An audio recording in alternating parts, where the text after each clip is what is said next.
দেউজা ফরেস্টে আমাদের ফার্স্ট সকাল। তো আমরা তো আগের দিন সকালবেলা আসতে দেরি হয়ে গিয়েছিল, তাই সকালটা আমরা পাইনি। তো রাতের পর আজকে সকালটা পেয়েছি। তো আমরা এখান থেকে আজকেই অন্য এক জায়গায় যাব। তো এখানে আমরা কিছুক্ষণ রয়েছি, এখানে আমরা ব্রেকফাস্ট সেরে তারপর বেরোবো। তো সকালবেলা ঘুম থেকে উঠেই পাহাড়টাকে দেখে যেন চোখটাই জুড়িয়ে গেল। তো ঘুম থেকে উঠে একটু জল খেয়ে নিলাম, আর তর্পণ গেছে একটু রিসেপশনের সব কথা টথা বলতে, তো আমরা কখন চেক আউট করবো সেই সব ব্যাপারে। তো আমি এখানে দাঁড়িয়ে দাঁড়িয়ে পুরো ভিউটা এনজয় করছিলাম, যে একটু পরেই চলে যাব। একটু মনটা খুবই খারাপ করছিল যে একটা গোটা দিন কিভাবে কেটে গেল। তো সকালবেলা আমাদের চা চলে এলো, আর সাথে ব্রেকফাস্টে ছিল আলুর পরোটা, সাথে একটা চাটনি ছিল, আর ছিল টক দই। তো আমরা ব্রেকফাস্ট সেরে সবাই রেডি হয়ে গিয়েছি। আর যাওয়ার আগে না, এখানে বড় বড় দুটো ছাতা ছিল, এই ছাতাটা কিছুতেই খুলছে না। তো আমি অন্য একটা ছাতা নিয়ে এলাম, কারণ বৃষ্টি হলে এই ছাতাগুলো মাথায় দিয়েও আপনারা দাঁড়াতে পারবেন এরকম, এই জন্যই এখানে রাখা ছাতাগুলো। তো ছাতাগুলো দেখো মনে হচ্ছে আমার থেকেও বড়। তো আমার ভীষণ মনটা খারাপ করছিল যে এই জায়গাটা ছেড়ে আমরা আবার অন্য এক জায়গায় যাব। মনে হয় যেন এখানে 2 দিন 3 দিন থাকলেও মন ভরবে না, এরকমই লাগছিল। কারণ যেহেতু কালকেই এসেছি আর আজকেই আবার যাব। তো আমরা একটু নিচে আসলাম, আমাদের যে কটেজটা থেকে আরেকটু নিচে। তো এই জায়গাটা বেশ সুন্দরভাবে সাজানো, তো এই কারণে তর্পণকে বললাম যে চলো নিচ থেকে একটু ঘুরে আসি। তো এই জায়গাটা দারুণভাবে সাজানো আছে, এখানে চাইলে আপনারা দাঁড়িয়ে আড্ডা মারতে পারবেন, অনেক ধরনের ফটোগ্রাফি করা যাবে। তারপর এখানে এত সুন্দর সুন্দর পাথর দেওয়া, দেখে যেন আরও বেশি ভালো লাগে। তো চারিপাশটা দেখছিলাম ভালো করে, যে একটু বাদেই চলে যাব। তো তাই জন্য আমি এখানে অনেকক্ষণ দাঁড়িয়েছিলাম। আর এই যে এইটা দেখছো হাওয়া দিচ্ছে, আর এত সুন্দর একটা সাউন্ড আসছিল, আরও ভালো লাগছিল। আর চারিপাশে শুধু ট্রেনের আওয়াজ। তো এখন আমাদের প্যাকিং করা প্রায় কমপ্লিট। তো আমরা এবার গাড়ি এলেই বেরিয়ে পড়ব। তো সবাই আমরা রেডি হয়ে গিয়েছি। এই যে আজকে এটা আমি পরেছি, একটু ঠান্ডা ঠান্ডা আছে, তো একটা হুডি পরে নিয়েছি। আর ওই দেখো দার্জিলিংয়ের ওই মেন টাউনটা দেখা যাচ্ছে। তো চলো বেরোনো যাক। তো বেরিয়েই ফার্স্টে না দেখছি এই ডগিটাকে, কি কিউট না। তো আমরা বেরিয়ে আবার আজকে জ্যামের মধ্যে পড়েছি, প্রচণ্ড জ্যাম দার্জিলিংয়ে, এত জ্যাম বলার মতো নয়। দেখো কত বড় লাইন, লম্বা লাইন পড়েছে, আমাদের বলছে অনেকটা টাইম লেগে যাবে আজকে যেতে। তো এই জন্য আমার ভালো লাগছে না যে কত তাড়াতাড়ি পৌঁছাবো। এই যে কোয়েল আর বিক্রমদা। তো আমরা আবার সেই স্টেশনের সামনে দিয়েই যাচ্ছি, যতবার যাচ্ছি ততবারই আমি ক্যাপচার করছি একটু। এখন একটু জ্যামটা ঠিকঠাক হয়েছে, তো আমাদের গাড়িটা এখন এগিয়ে চলেছে। এই দেখো সেই সেম জায়গা। তো চলো এবার টুকটুক করে এগোনো যাক। এই যে একটা ট্রেন দাঁড়িয়ে আছে, তার মধ্যে কত মানুষ, তারাও যাচ্ছে। আমাদের আর ট্রেনে চড়া হলো না, মানে প্রচণ্ড আমাদের দেরি হয়ে গিয়েছে, টাইমে আর হয়ে উঠছে না। আর এই স্কুলটাতে শুটিং হয়েছিল मैं हूं না যে সিনেমাটা আছে, তো সেই সিনেমার সেটাও আমার দেখা হয়ে গেল। কি সুন্দর দেখো, মুভিতে দেখেছিলাম আর সামনাসামনি দেখলাম। তো এখন আমরা যেখানে যাচ্ছি সেই জায়গাটা না প্রচণ্ড, মানে রাস্তাটা একটু খারাপ আছে। তো পাহাড়ের রাস্তা, বুঝতেই পারছো রাস্তাটা একদম খারাপ। তো গাড়িটা একদম আস্তে আস্তে যাচ্ছে আমাদের, কিন্তু বেশ মজা লাগছে চারিপাশটা দেখে। চারিপাশটা পুরো গাছে ভরা, একেবারে জঙ্গল, মনে হচ্ছে আমরা একদম জঙ্গলের দিকে যাচ্ছি। একটুখানি ভয় ভয় লাগছে, তাই না বলো? তো চলো টুকটুক করে এগোনো যাক। তারপর এই যে একটু রাস্তাটা এখন একটু ভালো, আর ওই দেখো দূরে পাহাড় আর পাহাড়, যেদিকেই তাকাই যেন সবুজ, মনে হচ্ছে একদম চাদর পেতে রেখেছে কেউ, এত সুন্দর লাগছে। যতই দেখি যেন চোখ মানে জুড়াই না, মনে হচ্ছে আরও দেখে যাই, শুধু দেখেই যাই। তো চলো এবার টুকটুক করে এগোনো যাক। এদিকে একটা ছোট্ট মতো গ্রাম টাইপের আছে, এখানে অনেক ঘরবাড়ি রয়েছে। তো আমরা যেখানে যাচ্ছি সেই জায়গাটায় একটু ফাঁকা, মানে একটু অফবিট। তো সেখানে যখন যাব তখন দেখবে চারিপাশে বাড়িঘর নেই একদমই, আমার মনে হয়, কারণ আমরা সব কিছু বুক করে এসেছিলাম। তো তখন দেখেছিলাম যে চারিপাশে সেরকম কোনো কিছু নেই, একদম অনেকটাই অফবিট। তো এখন দেখো আমরা নামছি যে জায়গাটা দিয়ে, সেই জায়গাটা কীরকম। আর এই দেখো আমরা এই ব্রিজটার ওপর দিয়ে আসার সময় আমি বললাম যে এই ব্রিজটাতে আমি দাঁড়াবো কিছুক্ষণ। তো আমরা সেখানেই একটা দোকান পেয়েছিলাম, সেখানে আমরা মোমো আর নুডলসের অর্ডার করেছি। ততক্ষণ আমরা সবাই মিলে একটু ঘুরে দেখছিলাম চারিপাশটা। আর এই জায়গাটা না ভীষণ ভালো লেগেছে, আমি তো চিৎকার করছিলাম আর আমার আওয়াজটা আবার রিপিট হচ্ছিল, ভীষণ ভালো লাগে।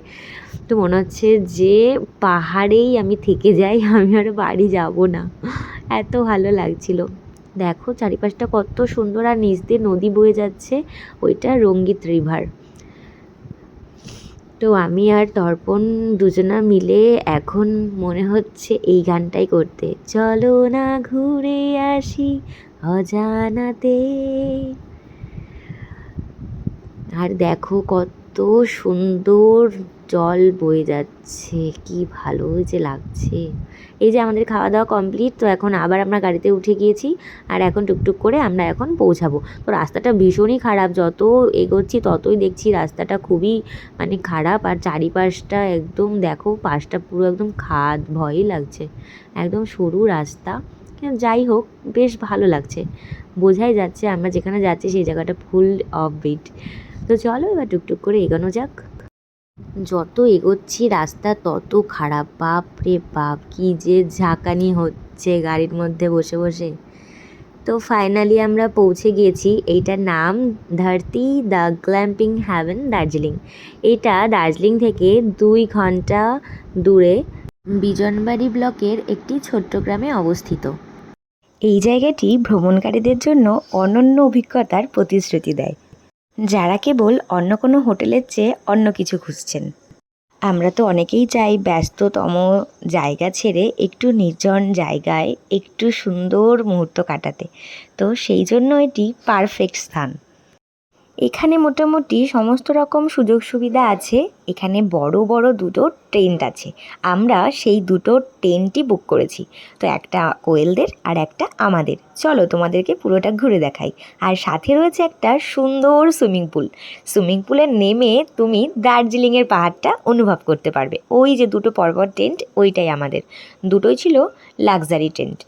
আর বন্ধুরা মিলে যদি এখানে যাও তো একটা টেন্ট বুক করলে তোমাদের খুব ভালো মতন হয়ে যাবে। আর এতটাই বড় রুমগুলো যে তোমরা খুব ভালোভাবে সেগুলোকে এনজয় করতে পারবে। আর এতটাই স্পেস রুমের মধ্যে, মানে সরি টেন্টের মধ্যে। তো চলো এবার ভেতর দিকটায় গিয়ে দেখি যে কেমন কি আছে।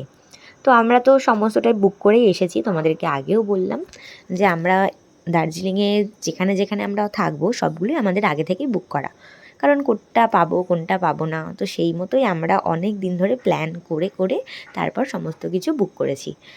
তো এখন আমাদের দেখানো হচ্ছে কোনটা কে নেবে টেন্ট। তো চলো ভেতরটা দেখাই। এই দেখো বড়, কতটা বড়, দুটো বড় বড় বিগ সাইজের বেড রয়েছে, তার সাথে সমস্ত কিছু রয়েছে, বাথরুম আছে অ্যাডজাস্ট।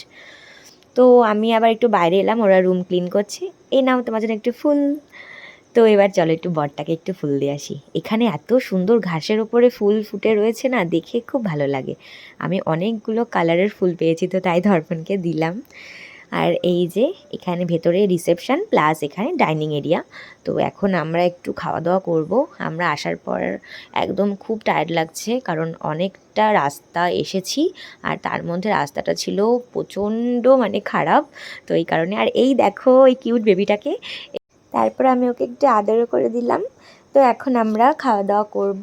এখানে অনেক রকম খাবারের ব্যবস্থা ছিল। তো আমরা খাওয়া দাওয়া সেরে এখন আমি চলে এসেছি ভেতরে, একটু ফ্রেশ হয়ে নিই, দেন আমরা বেরোবো মানে বাইরে যাব সুইমিং পুলের পাশে। তো এইখানটায় এত সুন্দর দেখতে লাগছে। আমি এই প্রথম পাহাড়ে এসে সুইমিং পুলে কোনো একটা হোমস্টেতে রয়েছি, তো এই প্রথম এটা। তো আমার তো ভীষণই ভালো লাগছে। আর দেখো এত ঠান্ডা ছিল জলটা। আর এখন তো প্রায় বিকেল বিকেল হয়ে এসেছে, আমাদের আসতে অনেকটাই দেরি হয়ে গিয়েছিল। তো দেখতেই পাচ্ছ তোমরা, হালকা হালকা বিকেল হচ্ছে, বেশ ভালো লাগছে দেখতে চারিপাশটা। তো আমরা আজকে সুইমিং পুলে আর নামবো না, কারণ প্রচণ্ড ঠান্ডা জলটা, আমরা কালকে সকালবেলা নামবো। তো এখন আমরা এমনি সবাই মিলে এখানেই বসে আড্ডা মারবো আর সুন্দর প্রকৃতির দৃশ্য উপভোগ করব। তো আমরা এখন সবাই মিলে বসে গল্প টল্প করলাম। তো এখন সন্ধে হয়ে গিয়েছে, আমাদের স্ন্যাক্স আর চা দিয়ে গেছে। তো আমরা এখন খাওয়া দাওয়া করে একটু রেডি হয়ে নিয়েছি, বাইরে প্রচণ্ড ঠান্ডা। তো আমরা আজকে বাইরে বসে, ওখানে ওদেরকে বলা হয়েছে আমরা বনফায়ার করতে চাই, আর সাথে আমরা বারবিকিউয়ের জন্য বলেছি। তো এই যে আমাদের রুম। চলো এবার বাইরের দিকে যাওয়া যাক, বাইরেটা এখন কেমন লাগছে চলো গিয়ে দেখি। উরি বাবা, কি সুন্দর সাজিয়েছে দেখো। রাতেবেলা তো বেশ ভালো লাগছে, কত লাইট, চারিপাশটা অন্ধকার গুটগুট করছে আর তার মধ্যে অল্প অল্প আলো, বেশ সুন্দর লাগছে। আর সবচেয়ে ভালো লাগলো ওই লাইটগুলো দেখলে আগুনের মতো জ্বলছে ভেতরে, এত সুন্দর লাগছে দেখতে। এত মানে অন্ধকার গুটগুটে, আমার তো একটু একটু ভয়ও লাগছে। মানে এখন তো চারিপাশটা পুরো নিস্তব্ধ হয়ে গেছে, তাই জন্য মনে হচ্ছে আরও বেশি ভয় লাগছে। আমি তাই বলছি সবাইকে যে আমার ভীষণ ভয় লাগে। এটি এমন একটা জায়গা যেখানে আপনি বাইরে বসে ক্যাম্পিং উপভোগ করতে পারবেন। তো আমাদের যে বনফায়ারের কথা বলছিলাম, তো সেটার জন্য কথা বলতেই তর্পণ ভেতরে গিয়েছিল। আর আমি আর তর্পণ একটু চারিপাশটা ঘুরে দেখছি। এখন কোয়েল আর বিক্রমদা এখনও রুম থেকে বেরোয়নি, ওরা আসছে রেডি হয়ে।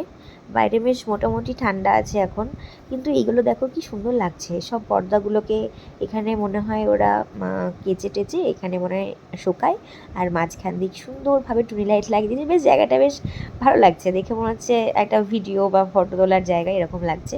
আর ওই দেখো সুইমিং পুলটা, মনে হচ্ছে কখন সকাল হবে আর কখন যে একটু নামবো তাই মনে হচ্ছে। আর ওই দূরে দেখা যাচ্ছে দার্জিলিংয়ের ছোট্ট ছোট্ট লাইটগুলো, দার্জিলিং দেখা যায় এই সুইমিং পুলটা থেকে দাঁড়িয়ে। আর ওই যে আমাদের টেন্ট, কি সুন্দর আলো জ্বলছে চারিদিকটা, বেশ ভালো লাগছে। তো এখন আমাদের বনফায়ারের ব্যবস্থা হচ্ছে। এই যে আমাদের বনফায়ার চালু হয়ে গিয়েছে, আর সাথে আমাদের হবে বারবিকিউ। আর কোয়েলের হানিমুন উপলক্ষে যেহেতু আমরা এসেছি ঘুরতে, তো তর্পণ আমাকে না বলেই একটা সারপ্রাইজ প্ল্যান করেছে, সেটা আমিও জানতাম না, বাট একটু আগেই আমি জানতে পেরেছি। তো তোমাদের সাথে পুরোটাই শেয়ার করব, তোমরা ভিডিওটা পুরোটা দেখতে থাকো। আর এই দেখো আমাদের এখন বারবিকিউ হচ্ছে এখানে, এত ভালো লাগছে। সাথে পাহাড়, সামনে বারবিকিউ, বনফায়ার, সাথে আবার সুইমিং পুল, আবার সাথে আমাদের বরেরা, সবাই সবাই একসাথে, সব কিছু মিলে দারুণ। তো এই যে আমরা খাওয়া দাওয়া স্টার্ট করে দিয়েছি। আর সারপ্রাইজটা বলতে তর্পণ একটা কেক অর্ডার করেছিল। এখানে যে ও কেক অর্ডার করবে আমি জাস্ট ভাবতে পারিনি। আর কেকটার মধ্যে লেখা ছিল হ্যাপি হানিমুন। তো আমি তো জাস্ট অবাক হয়ে গেছি, তর্পণ সত্যিই অনেক ভালো সারপ্রাইজ দিতে পারে, কারণ আমাকে তো দেয় আমি জানি, আর ও যে এইটা করবে আমি ভাবতেই পারিনি। তো কোয়েল তো ভীষণ খুশি হয়ে গেছে, দুজনে মিলে ভীষণ খুশি হয়ে গেছে। তো আমরা সবাই মিলে কেক কাটলাম আর আমরা বলছি হ্যাপি হানিমুন। তো ওদের মুখটা দেখে বুঝতেই পারছো ওরা কতটা খুশি। তো সত্যি এরকম ছোট ছোট জিনিসগুলো না সারা জীবন স্মৃতি হয়ে থাকে, তাই না বলো? সব কিছুর সাথে সাথে সময় বদলাবে, সমস্ত কিছু বদলাবে, কিন্তু এই ছোট্ট ছোট্ট স্মৃতিগুলো নিয়েই আমরা কিন্তু সারা জীবন বেঁচে থাকবো।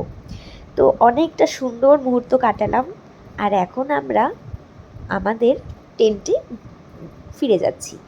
তো অনেকটাই রাত হয়ে গিয়েছে, ঘুমাতে হবে। তো সবটাই সুনসান হয়ে গেছে চারিপাশটা। তো সকালবেলা তোমাদের সাথে সবটা শেয়ার করব। তো চলো এখন আমরা ঘুমাতে যাই, দেখা হচ্ছে তোমাদের সাথে আবার পরের পার্টে। আর আমাদের ব্লগগুলো তোমাদের কেমন লাগছে অবশ্যই তোমরা কমেন্ট করে জানিও।